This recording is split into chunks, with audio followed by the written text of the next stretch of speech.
What's up, you guys? It's me, Fox. I'm back with another video.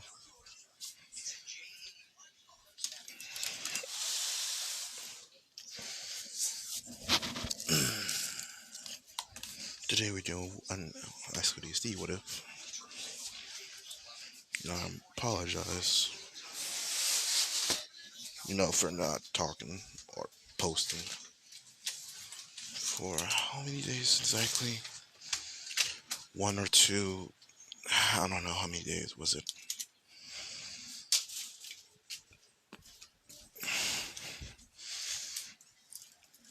Basically, I'm here to apologize for not, posting or anything.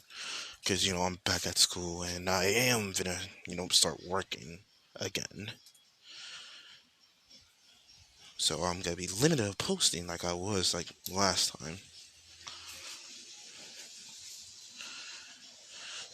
And I don't know, because I might get one of those, other jobs, because the ones I had wasn't really taking that long.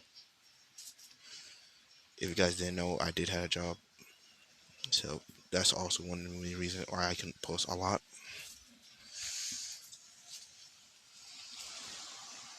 So yes, this is what if issei was. Yeah, this is what if issei was in the game.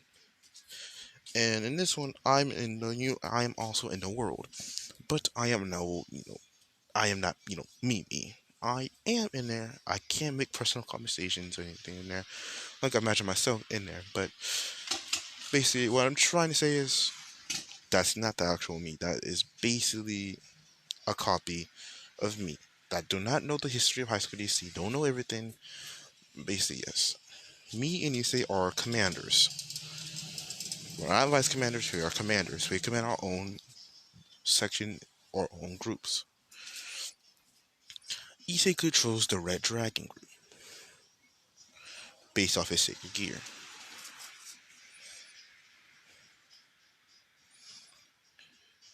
I control the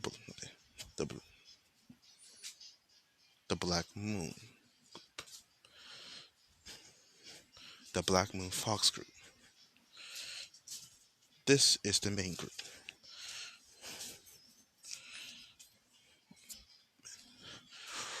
War Warmogonder, or yes, the wolf. The Fingray. Yes, he runs it, and this is our leader. So yes, I am also outside right now, so I am doing things. So I should tell you about Issei's personality, or his attributes and his abilities.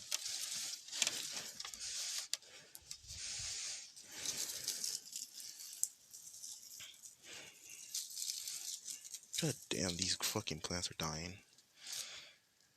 Mm.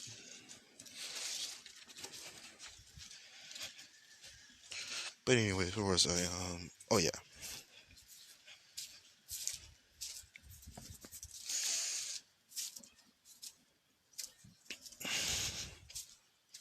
In this one, Issei is not a pervert. Issei is actually he's an orphan in this one. Me and Issei are orphans, so we consider each other as brothers. Actually, we kind of consider each other like twins. Like we're both of equal age, and we act kind of identical. So you could confuse us as like half brother twins. But anyways,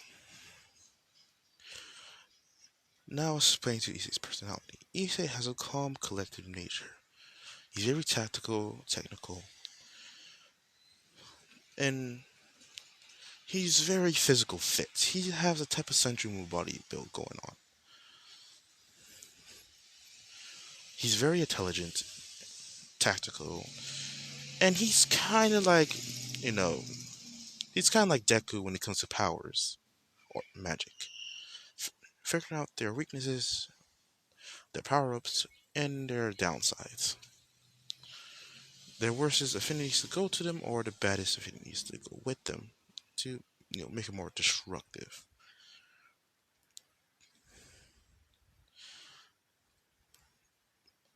Now then, let's explain about my guy or my body in a sense, my me.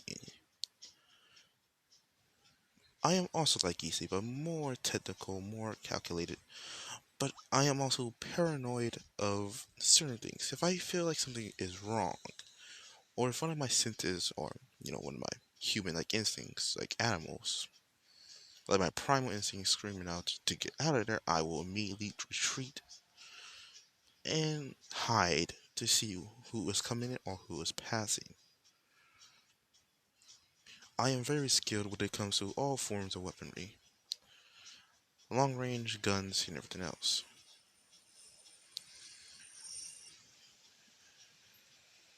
Oh yeah, I forgot about Issei's, weaponry or his abilities. Issei possessed the Red Dragon Emperor, Drake. He has chainmail armor, you know. He also has balance breaker, and he can make his balance breaker last all the way up to at least 2 hours, cause the amount of training he went through as a kid. He trained his abilities and powers all the way up to an arm's length of a sacred gear. Basically, you see the sacred gear is like his balance breaker arm, but more smaller, fitting to a human body type of. Not really bulky, more slim, more flexible.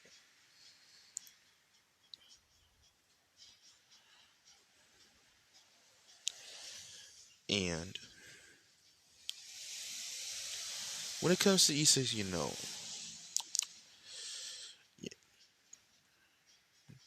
Juggernaut Drive, it's he can only last it up into for 50 seconds. That's it for now.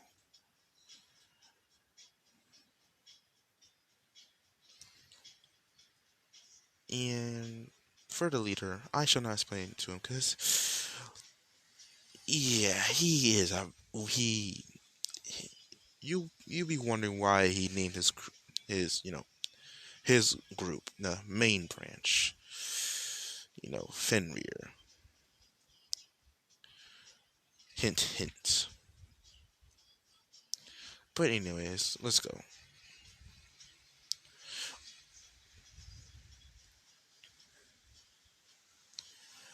All right, we see Issei. He's in a Parage meeting. You see Rias, Azia, Koneko, Kiba, Akano, and Issei just talking about, the Parage meeting. Issei is like an accountant. He helps Akano or Rias with their paperwork and anything else. He's very intelligent and he's very, clever when it comes to certain things. He's well advanced about finances because he do lives alone. But anyways, after they're done talking for the day because of the contracts, now let's go up to how many people have contracts. When it comes to Akano, Akano has up to 190 of contracts signed. Very impressive. Now let's go up to 1,009. Her, because she's been there longer and she has a longer contract, let's go up to 90 90,000. That would be fitting because she did been there a little bit longer, and she know how to get around the female and male side. Let's just do it like this. They all have the same amount of contracts, but when it comes to Issei, Issei has whopping amount of 176 contracts signed. And Rhea said, pretty impressed like always, Issei. Thank you, Rias. Or Pucho. And if you know what Pucho means, that is for Rias. That's her title. Because being, the head leader.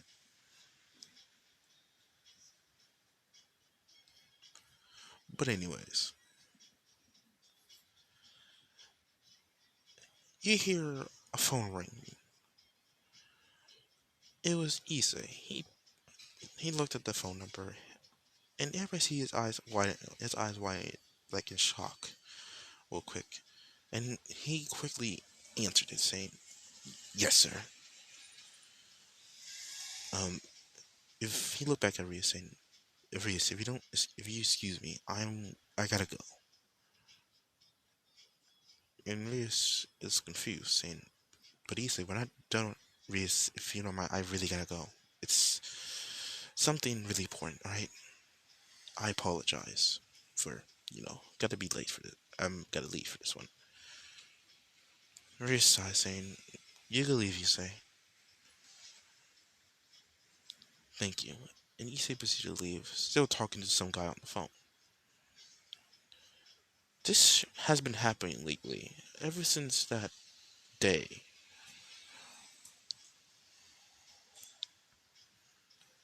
When one day when Rias and Akano and Konoko, basically the whole barrage, was, doing some falling, doing some, rogue devil hunting for them. Issei has a phone call. This phone call was in mid fight, and Issei quickly ended the fight fast, and he answered the phone call saying to somebody, "Yes, sir," very loudly, but not loud enough, but only loud enough for a certain person here, Kaneko.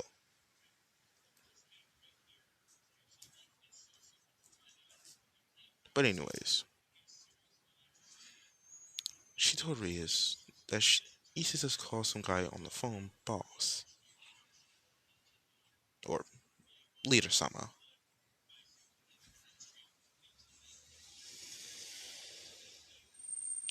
But anyways,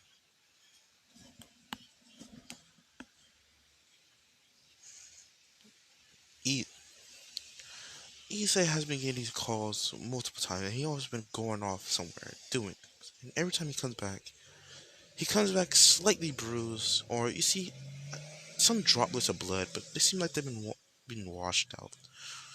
Sometimes he is wet, and sometimes, or actually one time, his nice his nice motorcycle when was wrecked, and he took it to the shop. He'll get it repaired and fixed, or probably sell the parts to get a new one. Rios was kind of getting suspicious of Issei, so she decided to actually follow Issei. She got up, she proceeded to walk, and she said, "If you guys want to see what Issei has been doing for these past couple of weeks, I suggest to follow me." They all look at each other and they nodded because they also is getting curious what is Issei been doing. So they proceed to follow Issei, using a type of cloaking magic to hide their presence and make them actually go invisible.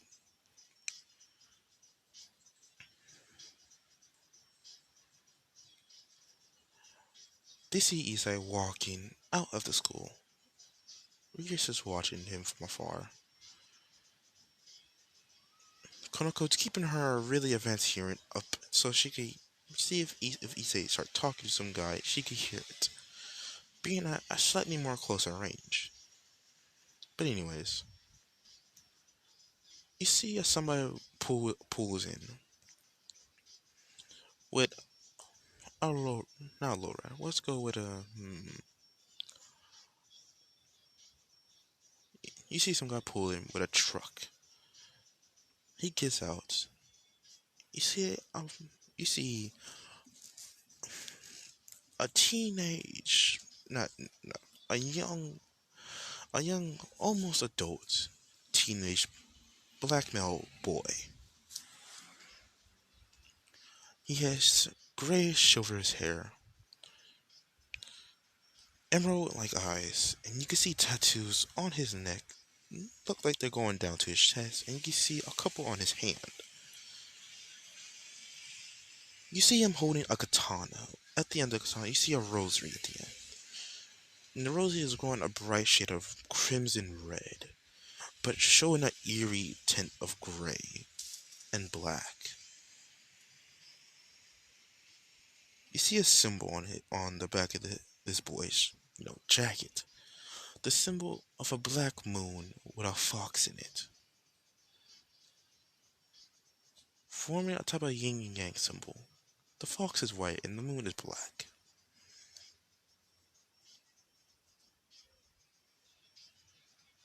But anyways, he walked up to Issei saying, "Yo, Issei, how you doing?" "Hey, Fox, it's time, isn't it?" "Yep, it's another job. Sorry to interrupt you in your little meeting, but we need you on this one. I brought you your new, the truck you asked for. What about you? Just drop me off." "Sure. Actually, you really don't gotta drop me off. I already told my vice commander to bring them there already." "So how many people he asked for this time?" "He actually asked for the whole force." "What?" "Yeah, shocker. But it might be something really. He said it's a meeting with a certain person. We might know him, cause you especially know him, cause you're king, should I say? That is her, older brother. But anyways, where was I? Oh, yeah. Let's just go, Issei.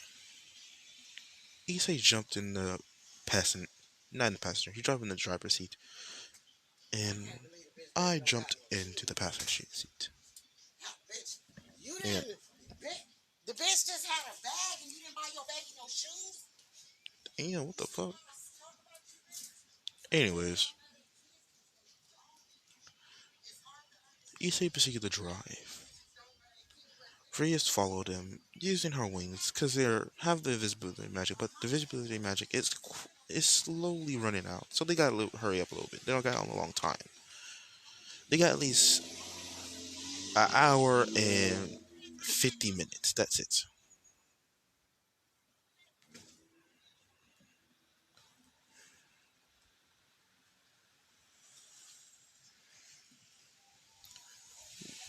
We pulled up to an abandoned warehouse. Me and Ethan got out. I proceeded to put my sword, my katana on, and I went in the back, and I hold on.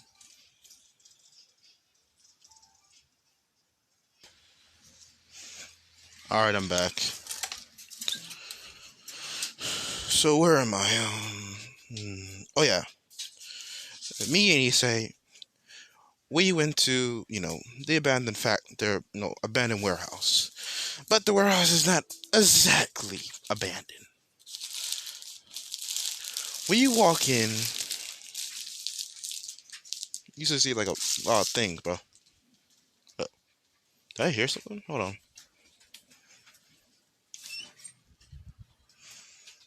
Look at that! I heard something. That's fucking water. But anyways, where was I? Oh yeah. When you walk in there, you see a club, in a sense like that.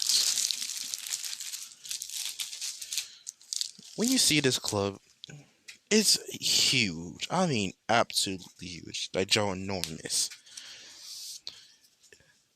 And in this abandoned factory, you have up to, level 1 to level 5. So this abandoned factory is pretty damn big, including the underground areas. When you walk in, you see up to 170 people. And you go walk more down, you see other types of people, and let's say that all the other types of people are not human. Some of them are supernatural beings. That is a part of this game. And Issei and everybody, and Issei and I know this because we're all part of supernatural. Technically speaking, yes, Issei is, but me, I'm not. I'm human. But hold on, you guys might hear me talk with my family real quick. I'm not gonna pause it because I don't want to.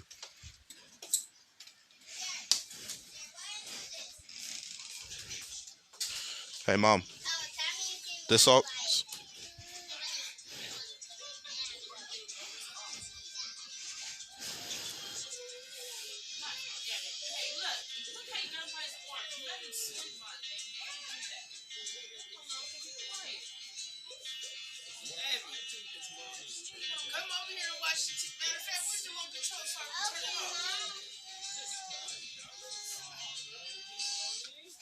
All right.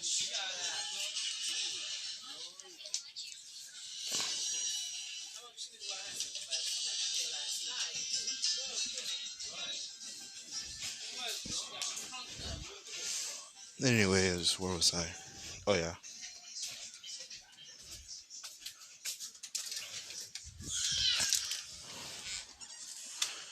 Issei and I, or we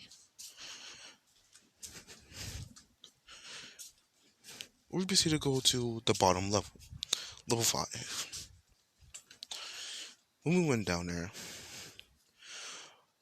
passing up all the others, we see multiple of our friends and some of our soldiers or our comrades there, chilling and relaxing. Some you see some areas of them making weaponry, putting rune magic.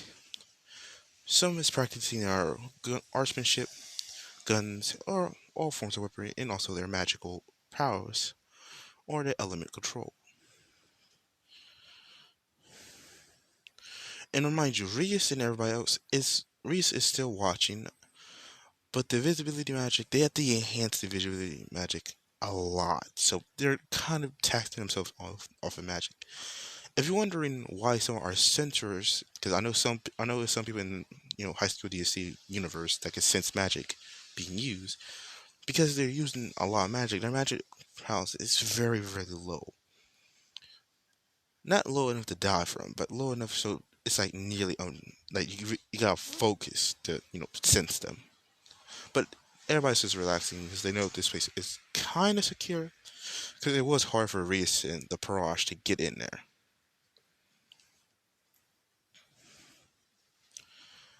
But they sadly got stuck on the third level. They couldn't go to the fourth or fifth level or the last level. Me is we walk into our office. When we walk in, we see a butt little people, in here. We see a tall man with crimson red hair, very long, leading to his back. He has this type of armor like attire. Each of his shoulder have a type of point to it. It look slightly odd, but look kind of natural. It resemble more like a king. With him, you see a woman that's dressed in a maid outfit. She has whitish hair in in a ponytail. Oh wait, did she have pigtails? Yeah, she have a ponytail. Okay. She looks very stunning and beautiful. When you look to the other side of the table, you see you see other people, and I know a couple of them. Me, Ethan, know a couple of them. I already know about Sir Zex and them. And BC, you see everybody that you see in the how should I say this? The people that was in the meeting. So you see a couple of gods there too. But anyways, back to the story.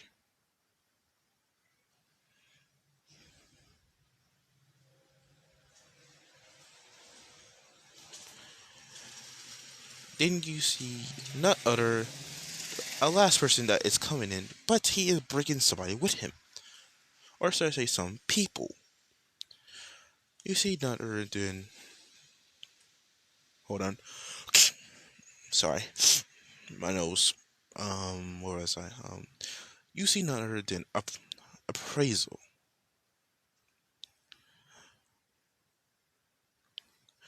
He is bringing Rhea Scrimmery, holding her up by her shirt, like when you hold up your younger sibling and they're like kind of hanging, like they know they can escape. You see Kiba, Akano, Azia, and Kaneko coming in, and you see two fallen angels accompanying Sir Zex. I turn around wondering, hey Issei, what is it? Is that your king? Huh? What do you mean? And he says, "I want to say, uh, he gotta say, you guys followed me?" Yelling it out. And Rias no heard the voice and noticed who it was. And she said, Issei? And Issei is sitting next to me. And we have two banners signifying what group are we from. Behind Issei, you see a red crimson dragon that symbols Drake on a mountain. The mountain seems like it is nearly destroyed and on fire, and it's like that that the dragon is roaring at something with mm, with disobeying it. When you see my banner, you see a moon, you see a white and black fox making a type of yin and yang sign. You see a moon envelop them, and they're in the middle of it. And when you see the other, people that's from from the meeting, from that one scene, you see banners that represent their faction and group. You see the North Gods, you see some high ranking and a couple of mid ranking devils that has royalty class. But anyways, you hear somebody coming in. Me and Issei stand up, putting our hands against our chest, basically like the scouts.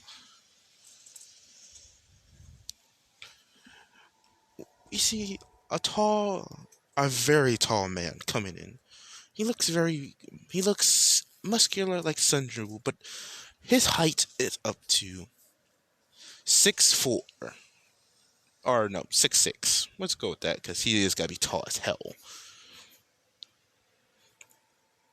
He looks fairly built, not disgusting, but like muscles, like decently built. Think of like a Saitama type of build.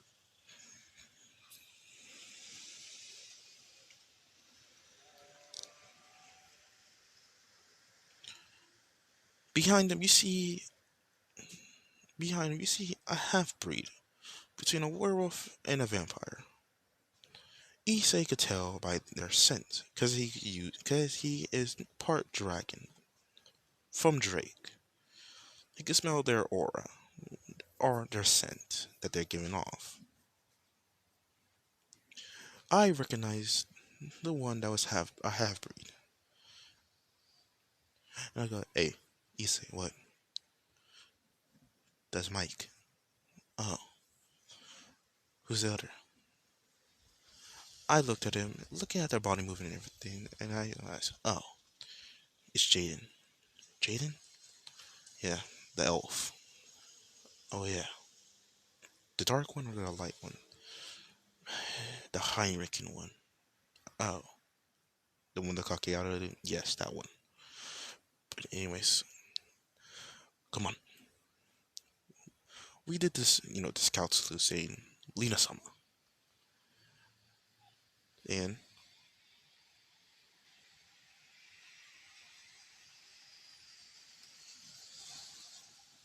Did somebody call me?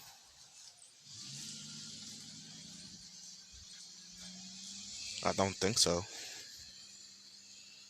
But anyways, where was I? Oh yeah,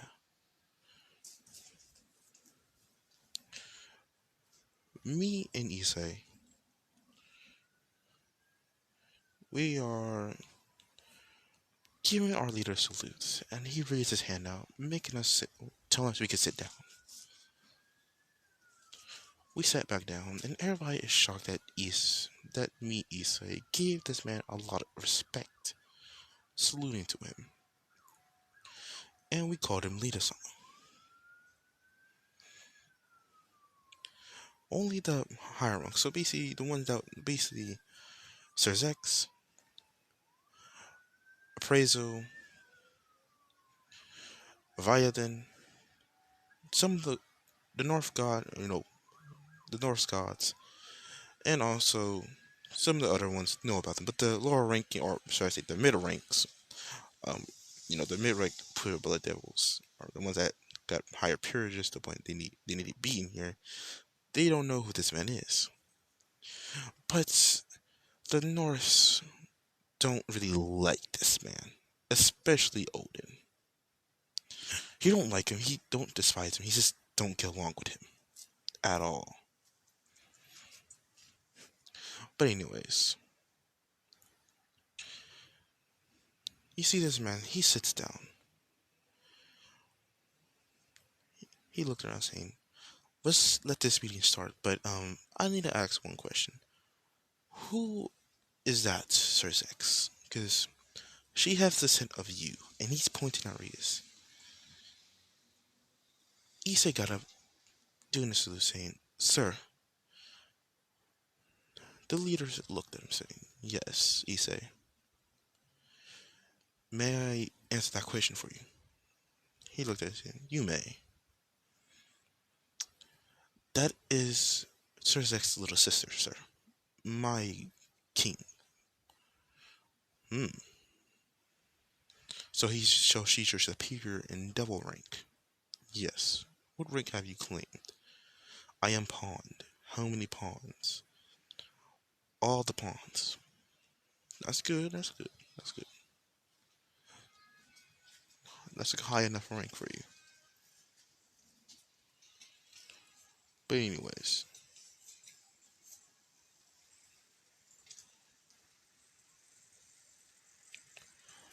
Issei, sit down. It was a start to me. I don't mind if they hear. But you look at them. Whatever's been said in this room, you shall not speak of it. Is it not clear, girl? She looked at him and nodded her head. And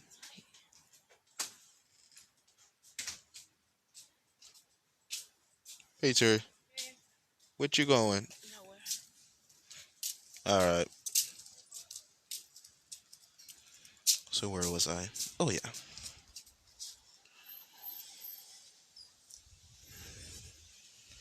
He ordered some of his men to give them some seats, and they did.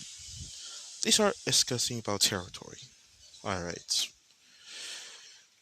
Let's get on the matter of hand. He looked at Sir Zex. He looked at everybody, saying, "Sir Zex, I want you to be more careful next time, or assign your dear old sister here, because I actually am glad that she is here. She needs to be more careful of the territories that she accidentally attacked." Sir Zek's eyes wide and saying, what happened?" Not a nervous tone, more of like, oh shit, what did we do this time? Like worried for her, like kind of mad at her that she might have did something by accident, but he can't blame her. She didn't know.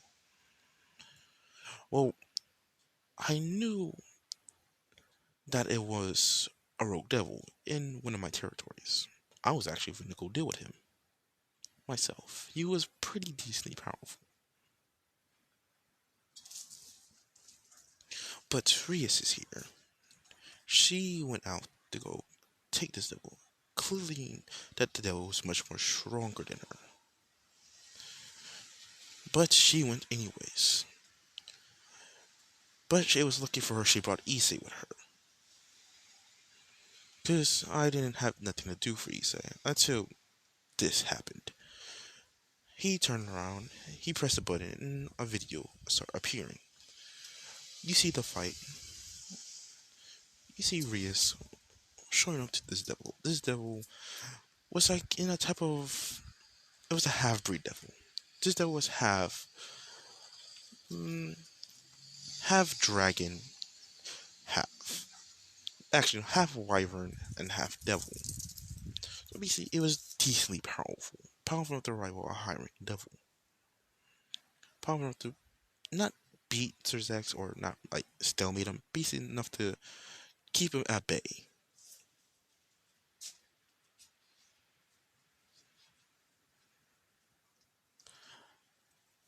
But anyways, they showed the fight in Varius's, kind of cocky attitude. She was being a little bit cocky, seeing how easy the fight was, but the rogue devil was actually tricking him in Issei. That you could clearly see that Issei realized this. So Issei took the initiative and he went for the killing blow. Killing, the rogue devil, and also, sadly destroying pieces of the territory of one of his nearby factories. Because the devil did release one of his powerful shots, and Reyes did counter it with some of her destruction magic, but she used a little bit too much, and that went off and destroyed a part of one of his main territories. Actually, one of his territories that he keeps children nearby to. The children that he let them raise in his, area of the human world. Sirzek sighed, saying, "How much do damages cost?" Well, in US money, or in this country, when it comes to yen, that is 5 trillion yen. 5 trillion yen. Damn, that's pretty high.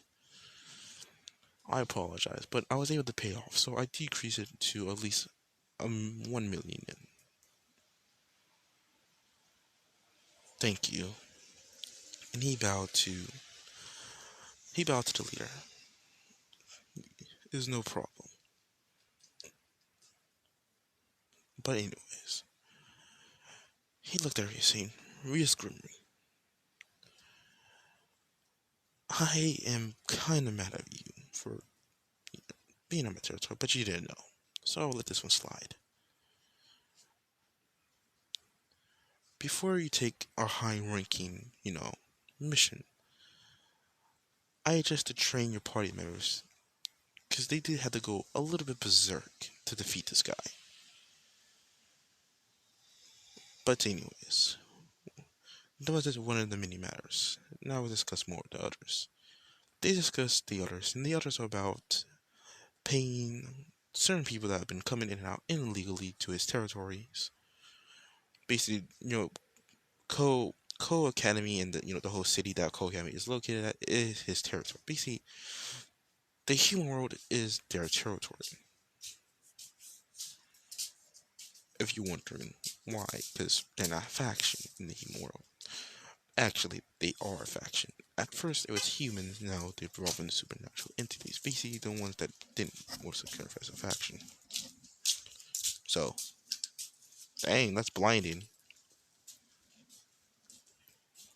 So basically, the vampire city, or the werewolves, or basically all the other people, the people that was basically misfits, or the people that was rejected of their own good society, they were able to come into the humans, or the human territory, and that's how some supernatural beings, or a lot of supernatural beings, a good amount, like 50% of them, and the 50% of them are human, or, in this.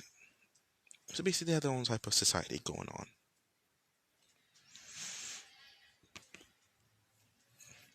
But anyways, After they were done discussing about territory and certain areas that if they do wish to stay or come over here, well, or some people that wish to come here without his permission or authority, they knows.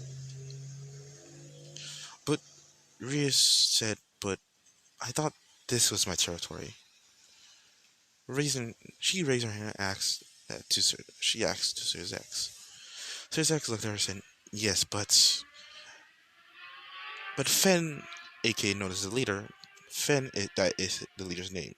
Fen interrupted him, saying, Miss Grimmery, yes, this is your territory, but she said, um, yes, but what? Not everything here is your territory. Your brother actually came here. He bought some of the territory from me. He pulled out a map of the territory, or one of his main bases, the base that he's located at. This territory actually belongs to Issa here. And, and Ria's eyes widened. She looked at Issa, saying, Issa, is this true? Issa sighed, saying, yes, this is actually my territory. These are one of my branches. This is the main base of my territory.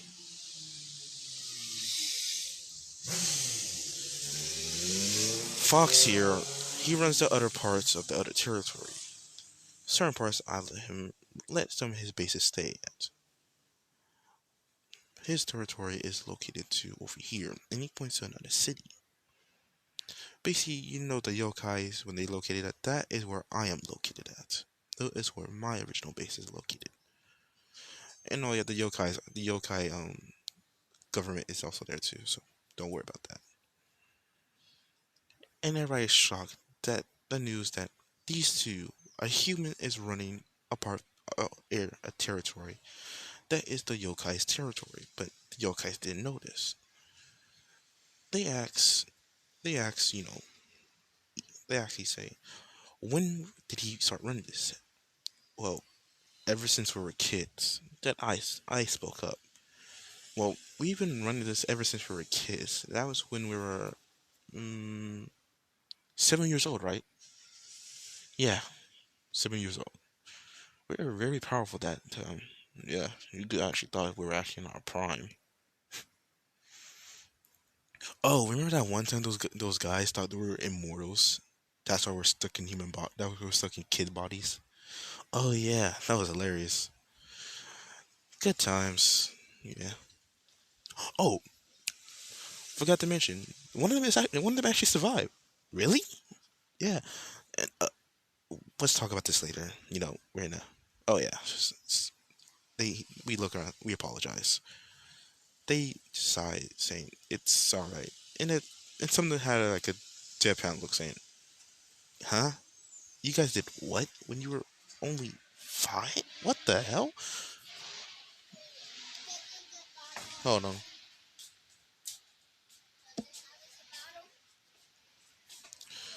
But anyways, I was handed some notes. I spoke of saying, sir, yes, it seems like we got some people that's not supposed to be here. Hmm? What do you mean? I walked up to him and placed the notes down, and I pointed. It seems like we got some rogue fallen angels here. Rogue fallen angels? What do you mean?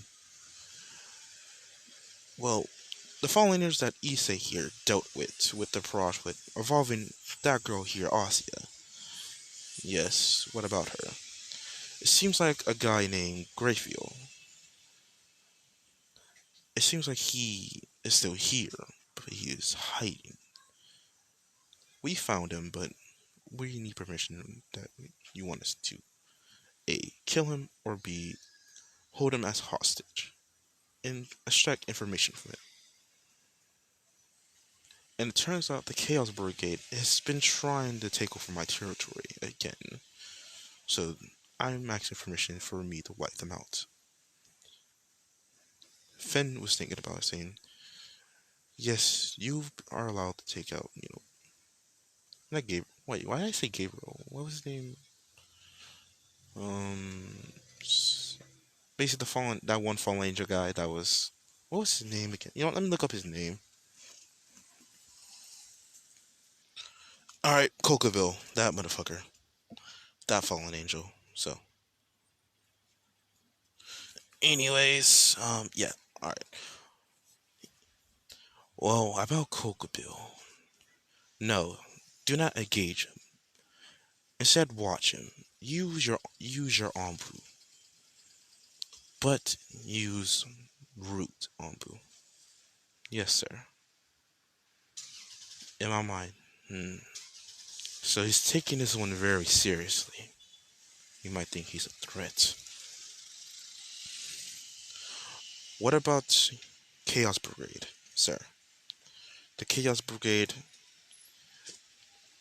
keep guard and shut down any entranceways to anybody that is related to the Chaos Brigade. If they are, you're allowed to detain them or kill them. Thank you, sir. But one more thing, sir. What is it? It's about a certain weapon. Ah, the Holy Sword Project. Keep our eyes, keep it perked up when you heard that. Yes, sir.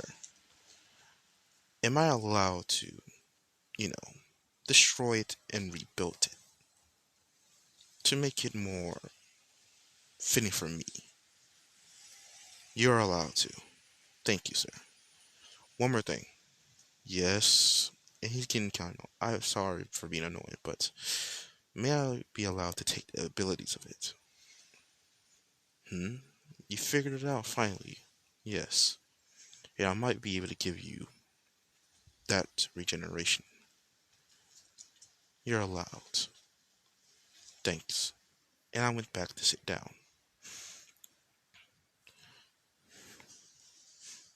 I sensed somebody stare at me with killing intent, but nobody else didn't really care for it. They were more focused talking. I looked behind me, seeing Keeper looking at me with anger. And I could tell, but he's saying, "Give me that sword." I looked at him with a lot of killing intent, saying, "Fuck off, boy." And Kiva looked away, anger. You see anger in his eyes. I looked back into the meeting. After the meeting was over, everybody proceeded to leave. Me and Issa got up, but Fenrir told me Issa to stop. We looked back, saying, "Yes, yes, leader." Well, Issei and Fox, I want you to stay here.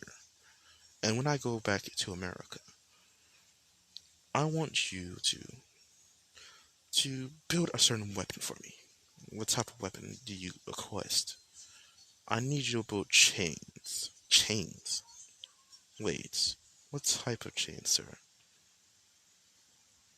Hmm? Oh shit, it's a pit bull right here. Hi.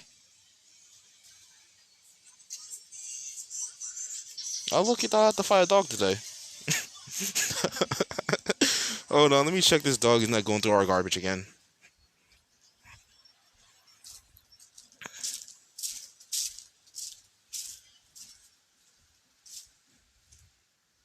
Ah, he's out. Anyways, where was I? Oh yeah,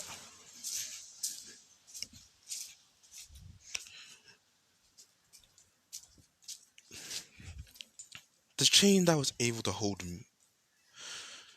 dear old dad down. Oh, why do you need those? Nothing important. Sure, no problem.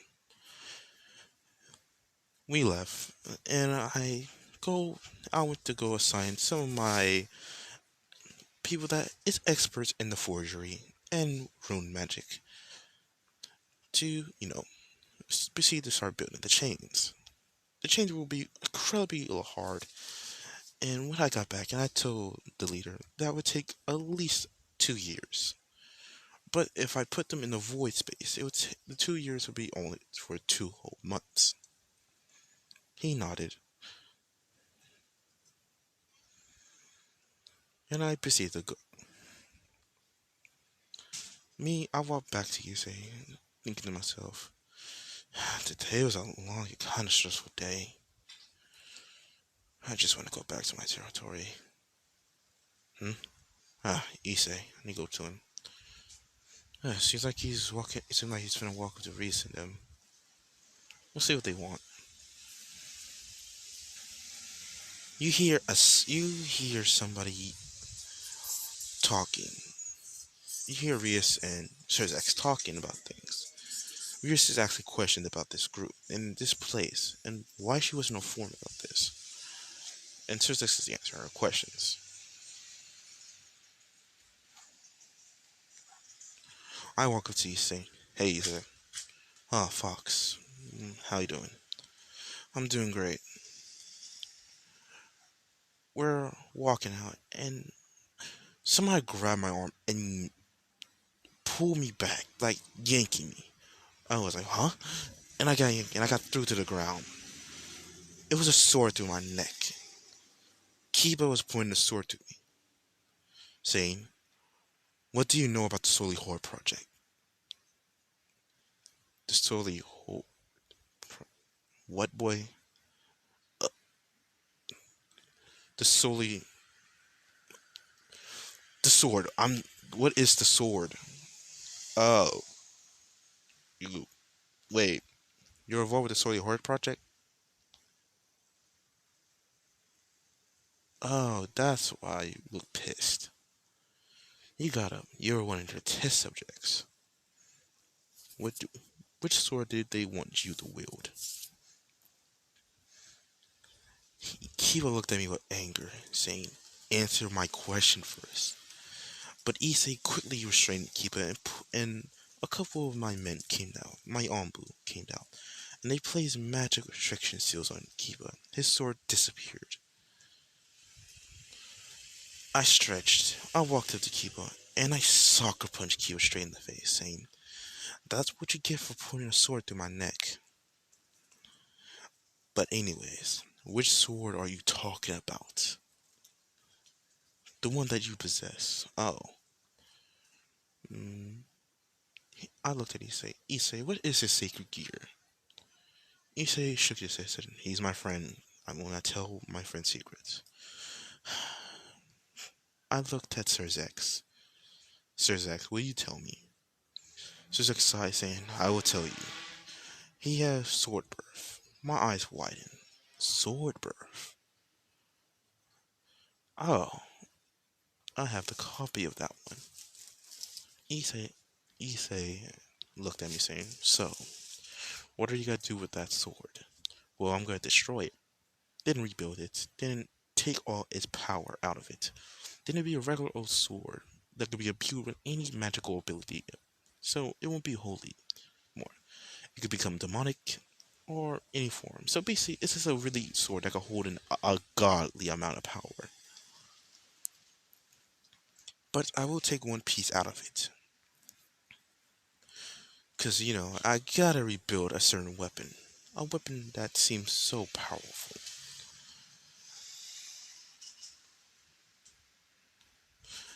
Only the Pendragon family could only wield. But anyways, I got up. Well, it's time to go. I said goodbye to Issei. I proceeded to walk back to Issei. Issei helped up Kiba. Kiba looked at Issei with anger, saying, "Issei, why you didn't..." Issei bonked him on the head, saying, "Idiots!" And Kiba said, "Idiot about..." He looked at Kiba with a dead stare, like a deadly stare, releasing killing intent Kiba. Kiba, calm your anger down before you talk to me. You almost tried to kill a leader of a faction. You know the consequences of killing a faction leader. But you couldn't kill him anyways. He's too powerful for you. He only let his Anbu take you. And they could have killed you either. I know you have a vendetta against the Sully Horror Project, but I highly suggest to you,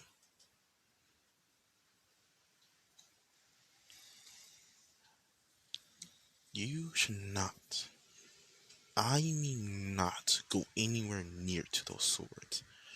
If one of them do come close to you, you have full permission from me in my side of my territory. Actually, this territory. You have full permission to do what the fuck you want to that sword. But the piece that have the most power into it, give it to me, so I could go give it to him. Why should I do that if you don't, Kiba? You will not be allowed to even walk among the streets without my permission. Kiba looked at Issei and he scoffed. He proceeded to walk away. And Issei said, "Remember, Kiba, we are friends. And don't try to say we're not anymore. I will still help you out no matter what." And yelling this out to Kiba. And Issei, he proceeded to walk back into the bed factory. Or the factory for short. He looked at Rias saying, he looked at Rias, "I will see you tomorrow. I'm tired. Today was a kind of stressful day. Let's go to the next day morning."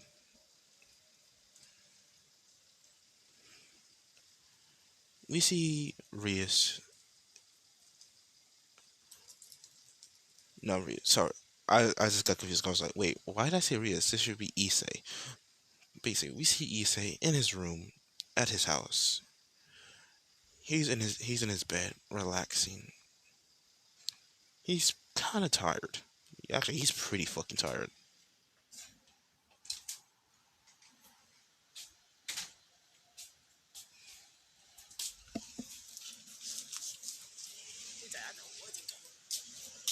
You taking the baby?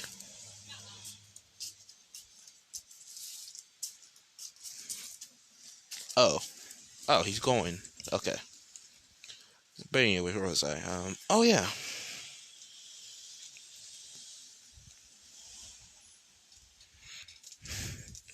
Issei is in his bed. He's about to go to sleep because it it's night and it's like 12 at night. Not 12 at night. What's basically the time that when Ray's busted and told Issei to make love with her. And right when I said that, you see Rias coming into Issei's room by a magical circle, a teleportation. She busted in, and like in cat, she said, "Issei, make love to me."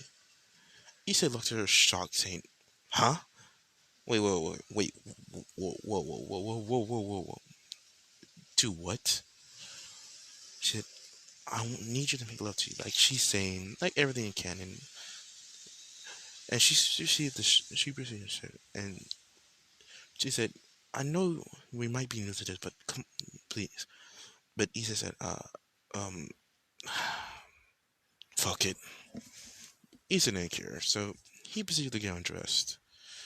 And Issa, because he didn't want to make noise to his neighbors, he activated a barrier, a soundproof barrier and a protection barrier, just in case somebody, try to, interrupt their little time. So Issei, Rias was on top of him. She mounted him, and Issa said, "Well, you're, this is your first time, isn't it?" She nodded. Issa sighed, saying, I can help you. I already did this before." Rias was shocked, saying, "Wait, you already?" Was don't question that. Those are the bad times. That's when I was like, depressed. She said, "Wait, what?" Nothing was. Come on. He proceeded, to stick his D in her. They proceeded to have intercourse. They Issei tried styles with her, and she started to get the hang of intercourse. They did cowgirl. They did the reverse cowgirl, and they also did. I want to say a lot more, but this got to be quick. I'm not gonna get into detail on this one. Maybe a little. After that, Issei started, stroking, putting some strokes in. He is plowing, Rias. You hear Rias moaning, saying, harder, faster, harder, faster, harder, and faster. In a seductive tone, making Issei want to go faster and harder.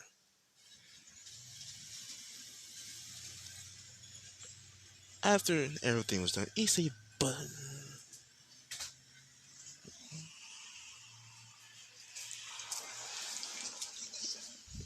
busted a fat one on Rias's back.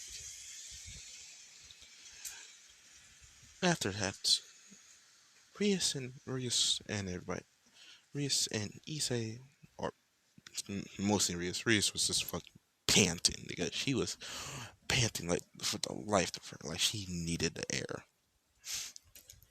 Because what's it say? Issei had a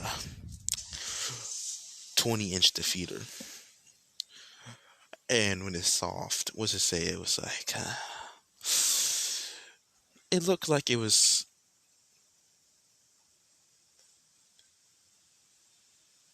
18, but yeah, that shit was damn near fucking.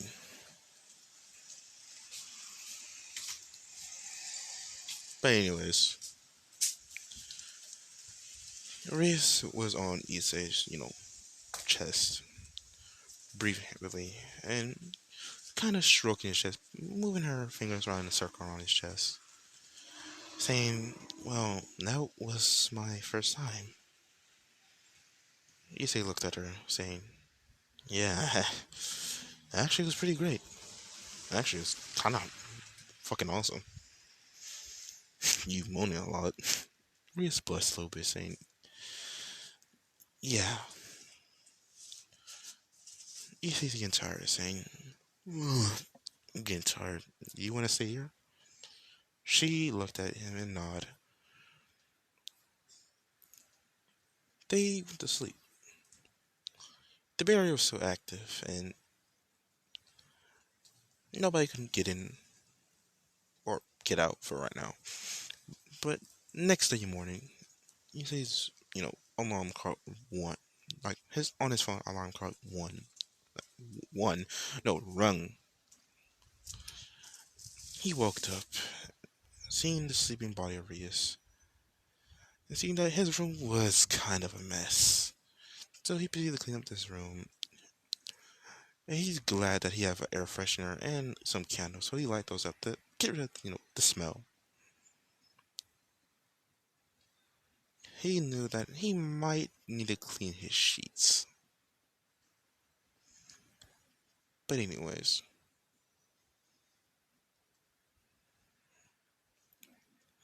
he realized his barrier was so active, so he got dressed, turned on the barrier, turned off the barrier.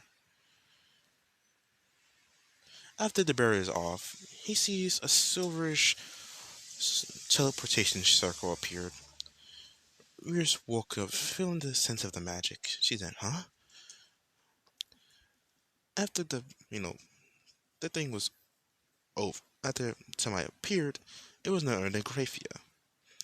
Graphia said, Rhea Skirmy, we should. She paused. She looked at Rias, seeing that, yeah, Rias was naked. And her hair was kind of a mess, and she had a little bit of some white substance on her chest. That was like a little bit, but it was still visible. And she sees Issei getting dressed midway. And Issei say, Grayfa had her mouth widen, cause yeah, Issei was still kind of naked on the bottom, cause he only had like a button-up shirt on,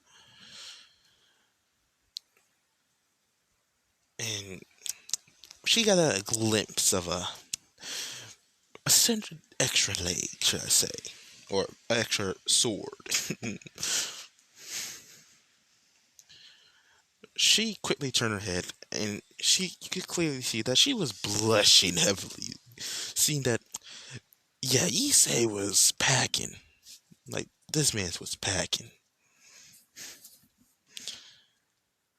and Issei said, "Uh, if um." He quickly got dressed, and he said, "You could turn around now. I apologize for that." Crayfield turned around, saying, "Yes, I should have knocked first, but sorry." Well, Reyes, it seems like you gave your purity to a high class person, or a high class devil, should I say.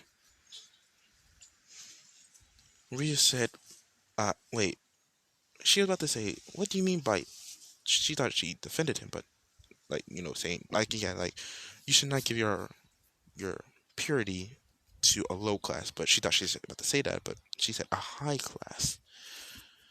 Well, by knowing Sir Issei's, title in the human world, he is a high class devil now. This should not A low class should not be granted to basically a faction leader of the human race. Oh yeah, I forgot about that. Well, oh yeah.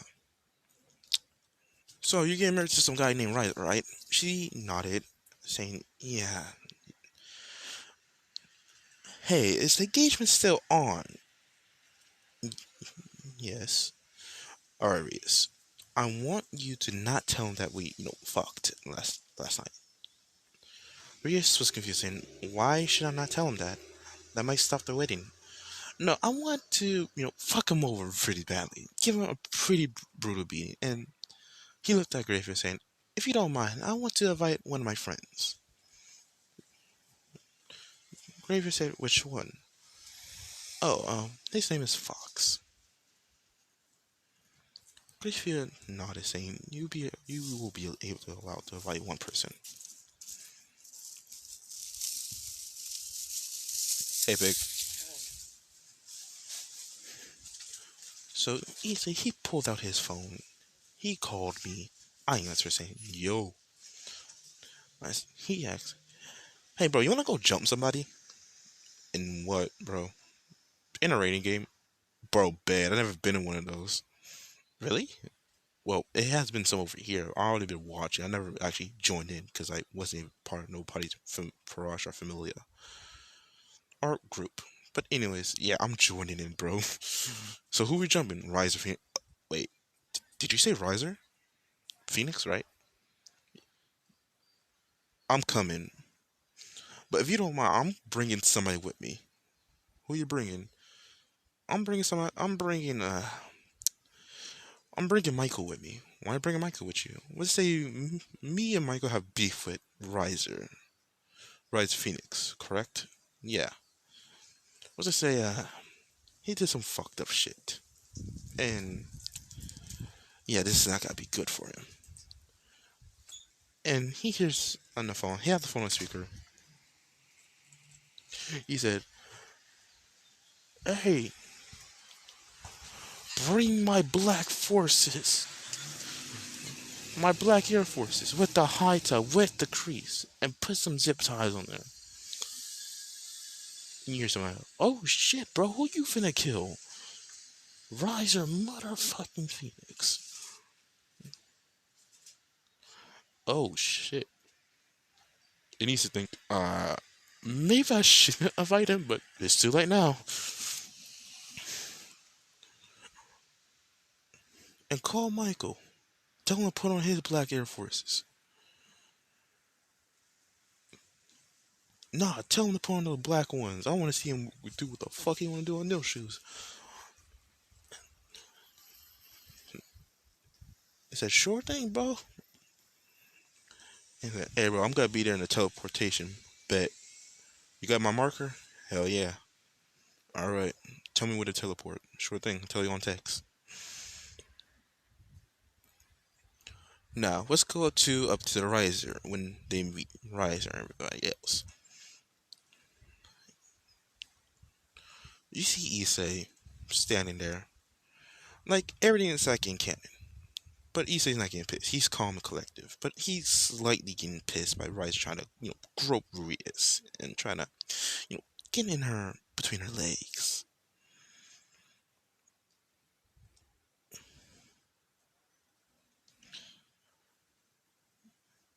Issei pulled out his phone, and he sent out a text saying, "Come on in." Issei he grabbed a kunai, and Riser Frost was already there, and he threw the kunai against the wall. The kunai glowed, and we teleported in. I quickly grabbed, Michael, saying, "Whoa, whoa, whoa, whoa, whoa, Michael, whoa, whoa, whoa." Michael, he looked at Riser with fucking anger and rage, saying, "You fucking bitch! I should fucking murder you right here." Say, "Calm down, bro. Calm down. Come on. Calm down. Calm down." He calmed down, saying, "All right, I'm calm. I'm calm. I'm calm. I'm calm. I'm calm." He'll get what he deserves. Riser looked at this guy in fear. He looked at me with fear, saying, "Wait, why are you two here?" Well, my brother here, Issei, my lad, he told me he's having a raid game against y'all. Uh, no, no, no, no. He said he's gonna meet you, and I decided to go like, well, it's time to meet the one guy that fucked over my whole business, took my friend's girl, and I looked at Riser's, queen, aka, the explosive queen or the explosive maiden, her. And also, oh yeah, I should explain who is Michael. Michael is a half human, half,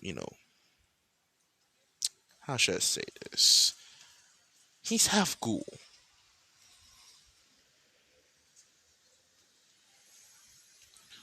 He was looking at Riser with fucking anger, and he looked at Riser's queen with fucking he with more pissed, saying, "So nice to meet you, bitch."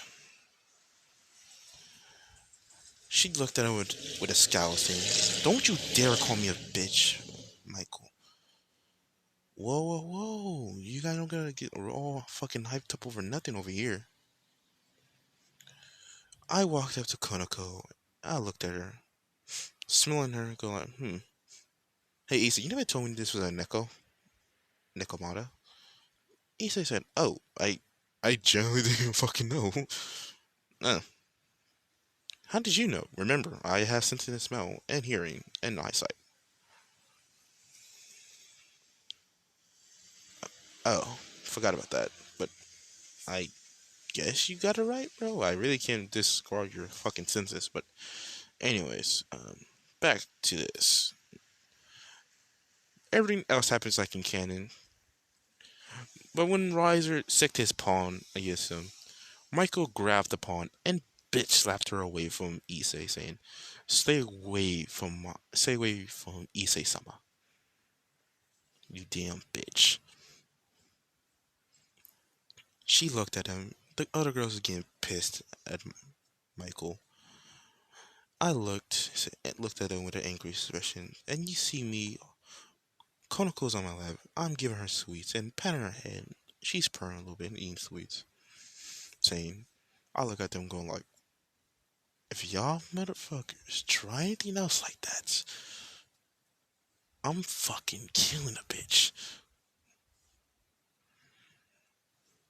But anyways, I look at Issei saying, saying with my eyes, we're doing this. Issei looked back at me, saying, in eye connection, we are doing this. We're jumping the bitch. AK, we jumping the Phoenix. Bet. Everything else happened like can. I'm trying to get to the fucking Riser fight. But anyways, it is the training camp. Me and Issei is going. We're walking hella fucking fine. Up the mountain. We have the bigger supply bags, and we're actually pretty fucking powerful, bro. We're basically holding up everybody else, and everybody else is just like walking normally. They don't have anything to carry. Like me and Issei, we looking at each other, flipping each other off, going like, "Fuck you, fuck you, no, fuck you, no, fuck you, no, fuck you first, bitch." And they looking at us, and Konoko's looking at me and Issei, and they see us getting our eyes tend to the getting fat more. And me and Issei, we proceed to book it. We start running. We start sprinting. Me on my tippy toes, sprinting, and I'm ahead of Issei, and Issei is catching up fast. I am like flooring it. I am trying my hardest to outpace Issei, but me and Issei tied, and I said, "Oh fucking hell, who won?" Drake answers saying it was a tie. I sighed, saying, "Fuck." Next time, Issei. Issei looked at me saying, "Next time what? Next time, all these fucking ties will stop. Cause I'm gonna beat you. No matter what, nigga." Alright, my nigga. I saw it. And you see Rias and the pros running, saying, Kiba saying, "God damn, Issei. You're so fucking fast." Konoko's panting a little bit, saying, I walk up to Konoko. I picked her up. I throw her on top of the bag, saying, "You alright, Konoko?" She nods, saying,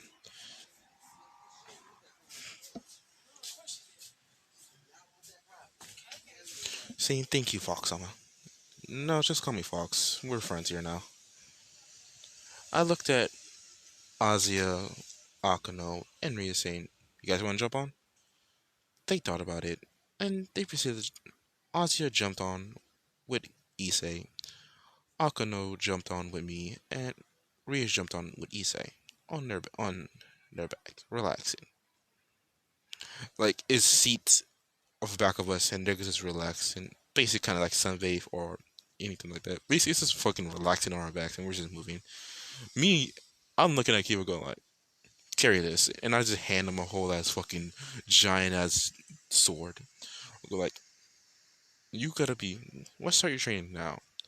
I want you to wield this sword." And I just hand him a Dragon Slayer sword. But this Dragon Slayer sword has no magical abilities. It only has the power, or should I say, the blood of a dragon on it. This blood of a dragon is a poison dragon. So it's very dangerous getting cut by this weapon. I look at him going like, alright, this sword is 1,000 millitons heavy. And Issei, not Issei, um, Kiba is shocked, saying, I can't move that." "Well, you gotta try. See ya." And I proceed to go. Well, we proceed to go straight. Me and Issei staring at each other. And we did the same thing like usual. Saying "fuck you," "no fuck you," "no fuck you," and we see to start sprinting. Me and Issei did make some stops, gathering some food along the way, hunting and other stuff, doing some other things. But me and Issei, we made it to the thing. Me and Issei breathing heavily, sighing, like shit. Took so fucking long. Yeah, yeah, yeah. But anyways, Issei, let's go. Yeah, we proceed to walk in. Everybody start getting dressed to, do the thing like usual. Now it's time for everybody's training. But I see Kiva still struggling. He is he's only halfway there. He's panting heavily. I walk up to, I walk back down there to Kiva. Actually, no, I just sprinted straight to Kiva. I went to Kiva. I picked up the sword, put it on my back, saying, I guess you're not ready for this type of weight yet. Let's go with much more lighter. Kiva looked at me saying, You think? I started to laugh. Said, Sorry, Kiva. I apologize. Kiva looked at me. He still don't like me, but he's tolerating me. That way he thinks, but I just don't give a fuck. I proceed to walk back, you know, back with the sword. Me and Kiva started a conversation. Me and Kiva run into a bear, surprisingly. The bear wanted me, no, actually, no, it wanted food, so it was hungry. So it looked at me and Kiva as food, but I just pulled off the dragon slayer and I cut off its head, killing the bear in one shot. Kiva was shocked, but he knew he could do the same thing, but I said, It's no problem, Kiva. I grabbed the bear's corpse and I started to drag it. Going like, well, we finna eat some bear stew tonight. After that, we went back. Issei proceeded to train them while me. And let me tell you what their training was. So, in this one, I know Issei could create clones, so he created some clones to go train the others. Well, anyways, yeah. Issei trained, Kaneko in her stamina wise, strength wise, and durability wise, but also intelligence wise, tactical wise, and also counter wise to counter any enemy's attack. And also give her new fighting styles instead of that regular old boxing style that she has. She's more of a mixed martial artist. And surprisingly, Konako is actually a prodigy when it comes to fighting wise, and also strategics and tactical wise, and also counter wise. But when it comes to the others, she is having a little bit of a problem with it. And Issa is trying to teach her how to use certain weaponry that go with fists, like gauntlets, or some weaponry that goes with your hands. She even taught her how to use kunais, and she learned the ways of the kunai and ninja star throwing. He even tried to teach her how to use a gun, but she couldn't use that properly. So he sighed. But he but she do know how to use a revolver. Pretty good, but she not really, expert at it. But anyways, now let's go up to Azia. He know Azia is the healer, but healers could also fight and kill. What's the point in having a healer that can't fight or kill somebody? So he went to Azia and he started training Azia. No, this clone started training Azia. He taught Azia hand-to-hand combat, mixed martial arts, the martial arts that only he knows about. Azia wasn't good at it, but he was able to get her to actually put up a really good fight. He even taught Azia barrier magic. She could cast up to let's go up to a 7-layer barrier. Pretty decently strong. And Issei thought about it. If a barrier could be formed, it's basically a construct. So he proceeded to teach her how to use construct magic to force her magic to take the form of like a light spear or anything like that, but will have the properties of the light spear. So a couple hours went by, and she was able to create a type of bow staff. he asked her, can he put an edge to it? And she imagined a type of knife to it. So she had a spear, but it exhausted her. She was pretty tired, so he let her rest. Now let's cut to Akano. Akano is a magic specialist, but when it comes to hand-to-hand combat and everything else, she is kind of lacking, but not that much. So he helped her refine it and everything else. He even taught her another type of magic, but he realized something. Akano's lightning magic is not in its purest form. He could sense it because the magic wise. How his magic is slightly decreased and not really more versatile. It is deadly, but not truly deadly. So he asked her about this, and Akano felt uncomfortable, so he decided not to ask anymore.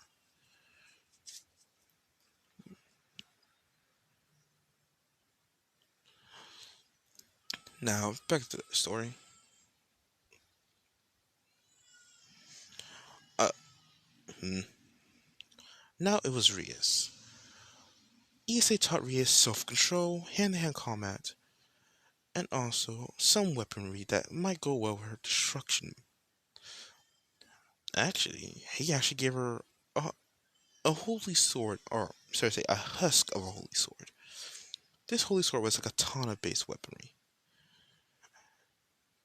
He gave her it, and he asked her can she use it. She sadly couldn't use it, but she decided, why don't he give her a gun instead?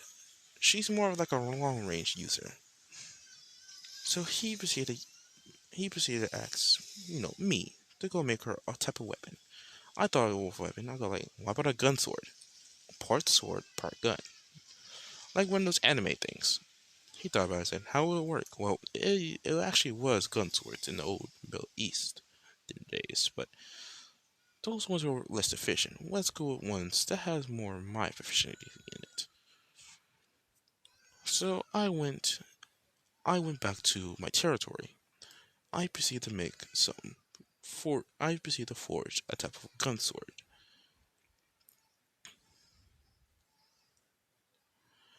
When I formed it and made it, I had to forge, sharpen the blade, grass it down, and sharpen it. I tried to figure out how the gun will work, and I realized I could use rune magic to reload and unload. But I wanted to make the gun more special. I wanted to give the gun infinity ammo. So I started studying more about making limited supply of animal or ammo. I figured a way how, and I put some rune magic on there. I loaded the gun, and I fired all 12 shots. Or basically, let's go with 6 shots. All 6 shots. After I was done firing all 6 shots, the gun, I opened the chamber and the gun was still loaded. And I looked at the sword and I was like, how should I do this? Shape-shifting magic. So I used shape-shifting magic so the blade could shift into a sword, then shift back into a gun. Or shift into a type of, a sniper rifle in a sense, if it needs to. And she could charge up magic into the bullets. The power of destruction. But I made a couple of them. One was in its testing phase, one was mid-testing phase, and the final product. The first ever magic-based gun sword. So I came back, and some of the days went by, because it did took me up to 5 to 2 days, two for the extra. I came back, and everybody was about to go eat, because Issei was about to go cook. I came back, and I brought some gifts.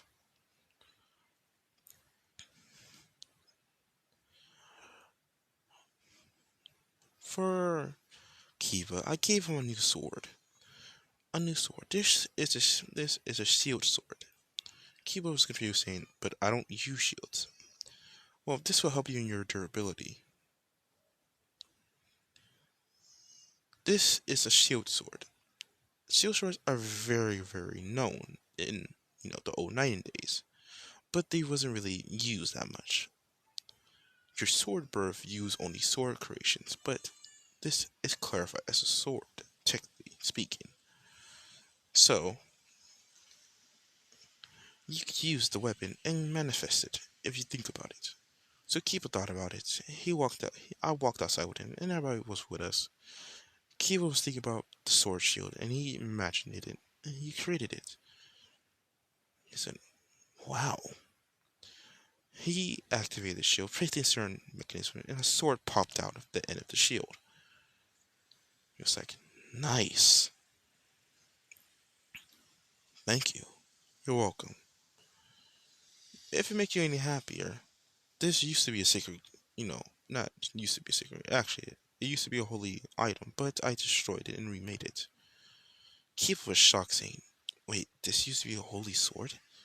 "Yes, it used to be a holy sword, but I destroyed it and took the strongest part of it and made it into a regular weapon that could just harness magic into it. But this thing is useless now because you can copy it now." So I picked it up and I proceeded to disintegrate it. Using a certain seal I placed on it, it disintegrated and it disappeared permanently. I looked at Issei and I gave Issei a long box. A box that seemed like a gun or a sword should be in there. I gave it to Issei saying, "That is for Reese, and this is for Ozzy, and this one is for Kaneko, and this one is for Akano." The two ones were, it was one middle box that was the size of it was a square box, and two other square boxes. He nodded and he proceeded to give things to the girls. And I go like, "I didn't forget about you." He said, "Here." I threw Issei a ring, and he said, looking at it saying, "Whoa, bro, you actually gave me one of these?" "Mm-hmm." "Well, have fun with that invincibility mode." "Shit, thanks. I actually wanted this." "You're welcome. Look, give you a heads up. That thing only lasts for an hour, so it gotta recharge if you do use it." All right. They opened the gifts, and for Rias had a sword, a gun sword. She wondering how she should use it, and Issa said he would teach her. And these passed the last of the final days. When Ozzy opened her, she had a necklace. It, this necklace had a weird symbol into it. My symbol, the symbol of the fog, of the, the dark moon, basically my group.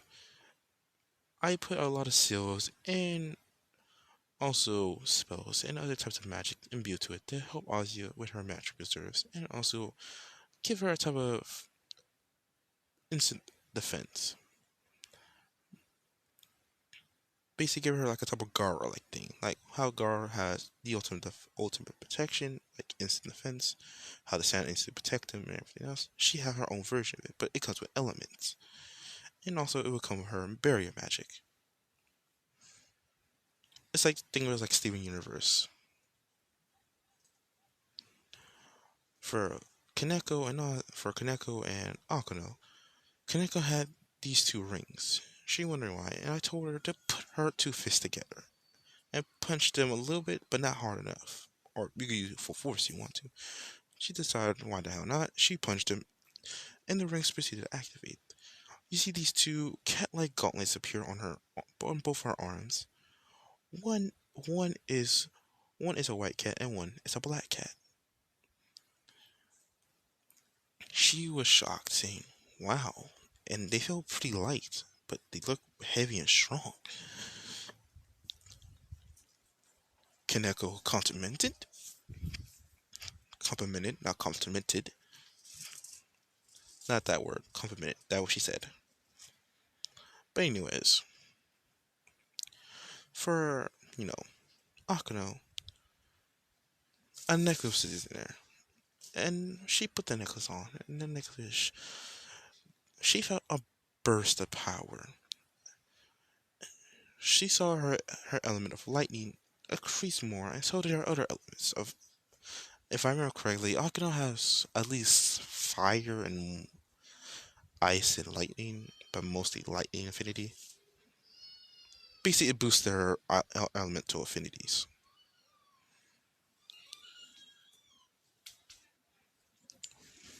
But anyways, after that, they all looked at me and saying thank you. Akano and Kaneko looking at me kind of blushingly. And I said, "That's all right. Well, if you don't mind, you two, I'm gonna. Cause I'm pretty tired, but smell like you guys didn't eat yet. Hmm? Smell like what? Well, cause if you guys did eat, I would have smelled some leftovers. I would have ate all of that. But you seem like you guys didn't cook, and I still do have that leftover bear. Oh no, that's gone. What? What do you mean? I cooked it and ate it. You son of a bitch, Issei. At least I have my ramen. Oh no, I ate that too. I swear to God. Did you touch my fucking asada fries? No, no, this still there. Thank God. No, Akano eat that. I look at Akano. Akano look at me cheeky again. I was like, I can't be mad at you. At least I still got sweets. And Kaneko said, raising her hand, I ate those too. I have I have a dark cloud above my head saying, my food, my sweets, my precious, they're gone. God damn it. Why the world gotta be so cruel to me, man? Fuck. God damn it. I proceeded to walk back to my room, and I just went to sleep, not trying to deal with the rest of the day. Now then, we would do a time skip to when the rating game, because I want to speed it up because I don't got that much time left, and I apologize because I had to speed up most of this. But anyways, oh yeah, about Michael. Michael trained his own way. He don't need no training from us. But anyways, yes. So in this rating game, everything like in canon, but Rias are not no Rias, Paraj, or should I say, Akano, Kiva, Azia, and Kaneko. Yeah, they didn't go out. They didn't die or anything like that. They actually whooped Riser's Paraj ass, like fucking beat them the hell down. And me Issei was standing back, watching our students, go at it.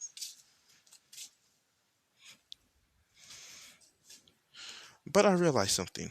Michael is not with us. I said, "Oh fuck, Michael."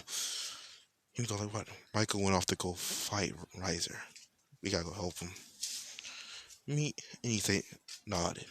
We proceeded to go to, sensing Michael's magic. And we also sensed Rias' magic with Azia. I was like, Rias, what the fuck are you doing? Why do I sense you over there with him? I said, and also Issei said at the same time.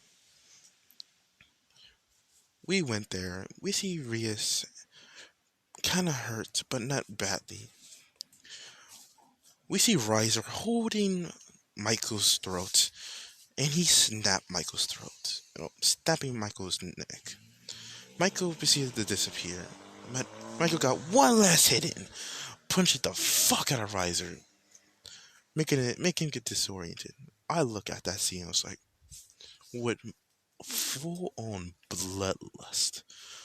You could like, what's it say? Everybody in the world, like every human being or whatever supernatural being, you if you anywhere near to the Black Air Forces or Black Ones, they start radiating power.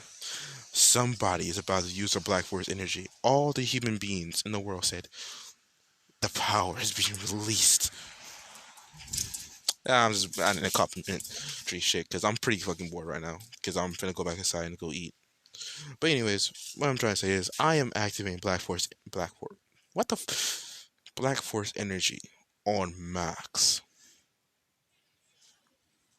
And he's feeling this. And he go like, he's finna murder somebody.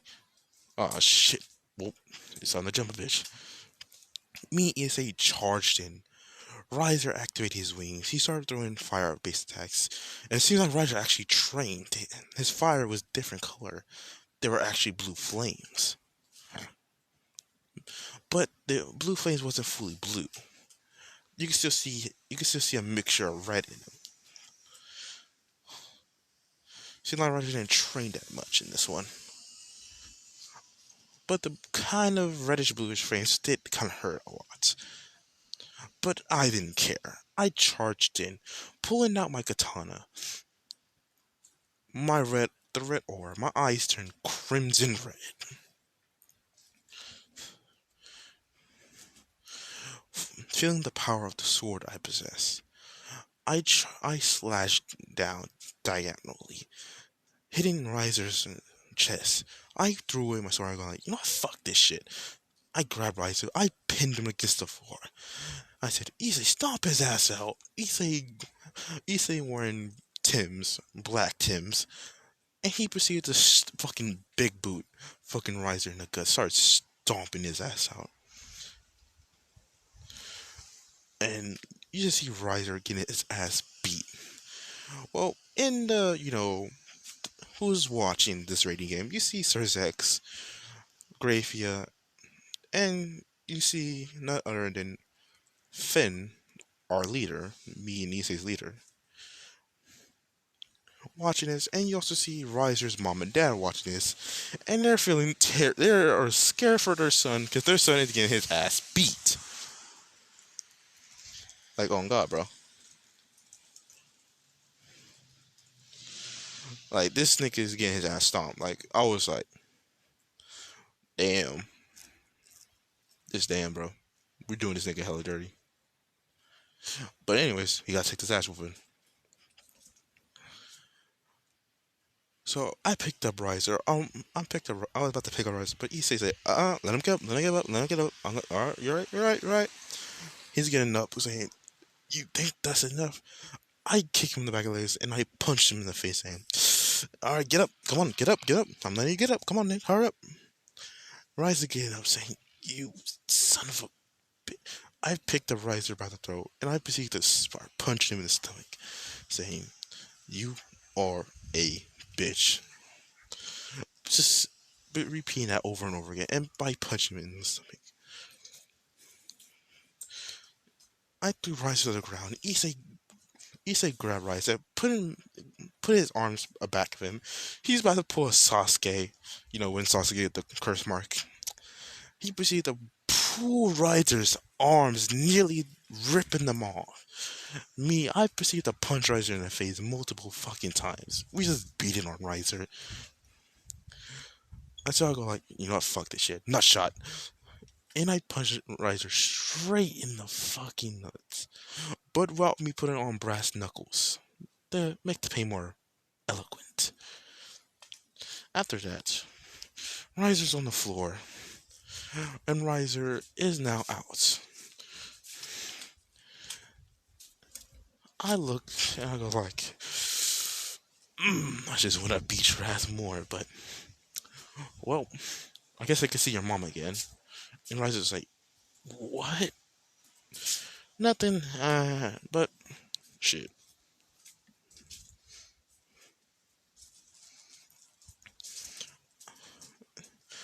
I'm gonna end off here because I got to end off here. I'm gonna go inside. So I hope you guys like this kind of what if Issei was in a game, but also a little bit of a funny skit in it. Because I want to make my videos start being funny now, not also serious. So yeah, I hope you guys have fun with this, and I hope this guy's like entertaining you long enough. So see ya.